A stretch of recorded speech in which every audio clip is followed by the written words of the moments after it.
we're going to look at a feature in Microsoft Word related to track changes. A lot of people like track changes. It's been around a long time in Microsoft Word, but sometimes they get very annoyed because they see their documents covered in strike-throughs and red ink, and it makes it very hard to read. And so sometimes they just say, well, I'm just going to accept all the changes in the document and start again. Well, that's one way of doing it, but it's not the best way. And I'm going to show you a way that you can keep tracking changes, and everybody else's track changes are still there, but you can actually hide them. Did you know that? So let me show you how.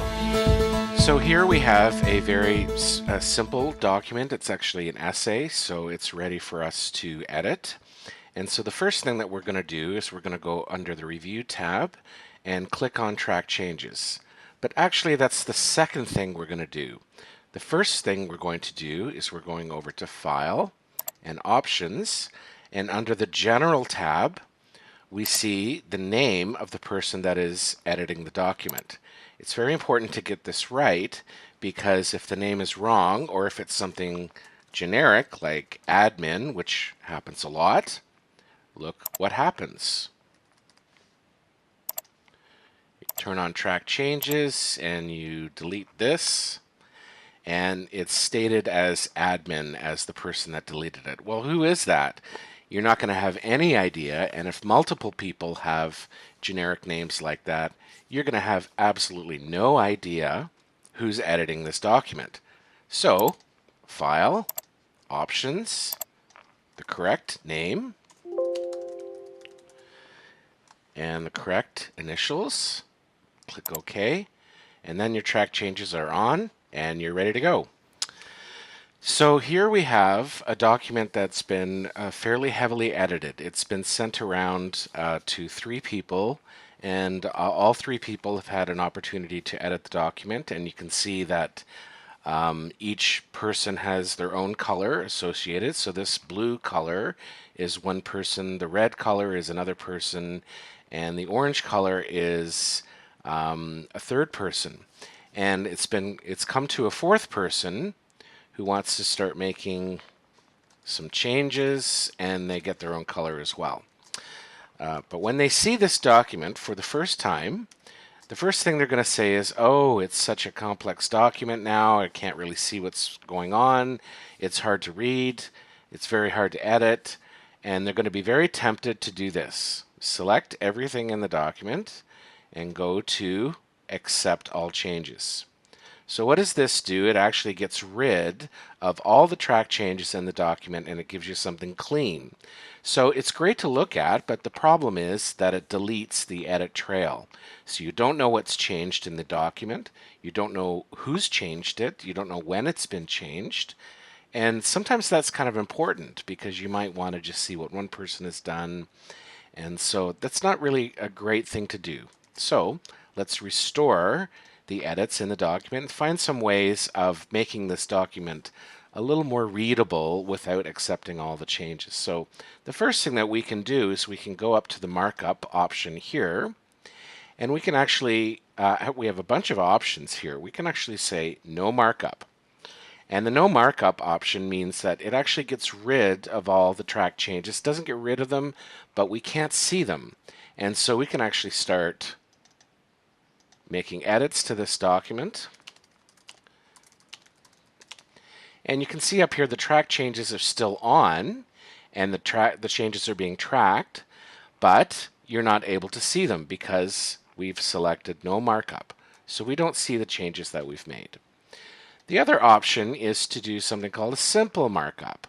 So this looks very similar in many cases to no markup, but it's got a line down here on the left that shows you what paragraphs have been edited. And again, you're seeing the edited version without all the markups all over the screen, but you're also seeing that, yes, this document has been edited. It's got this red line.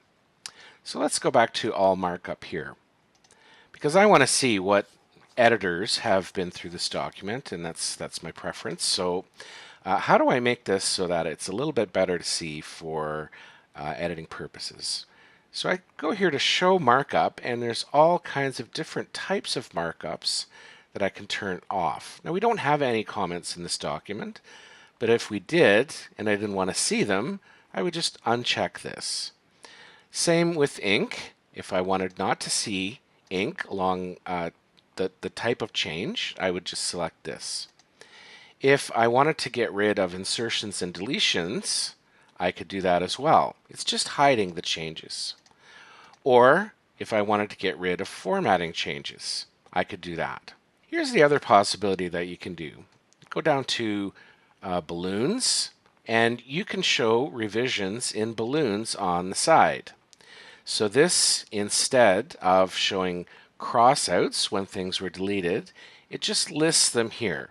This person deleted, this person deleted, this person formatted. You can see what's been added directly in here. You can hold your mouse over. You still see the different colors, but it's a lot easier to read. You can also take out specific people. So, for instance, if you want to see only Paul Simpson's changes, just click Paul Simpson. There, his blue markups are on the document, and you can easily see the changes that only he made. Let's take off Paul, and let's go down to Dave. There are Dave's markups. They're in orange. It's a different set of markups. That's what Dave made. Let's take off Dave, and let's turn on me. Here are the markups that I made. So it's quite easy, if you want, to turn them all off.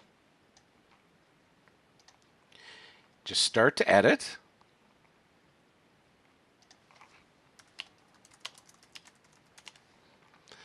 And then here you will have Rita's markups. That's who I'm editing as right now. A long time ago. That's the thing I just typed in there. It's giving me the date and everything.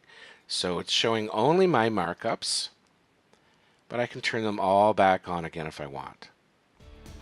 So that's a handy way of manipulating what you see in the markups rather than having to go in and accept all the track changes just to get a clean document. There are many ways to clean up track changes so you don't see them. They're hidden in the background, but you're not forced to delete them. It's a very handy feature in Microsoft Word.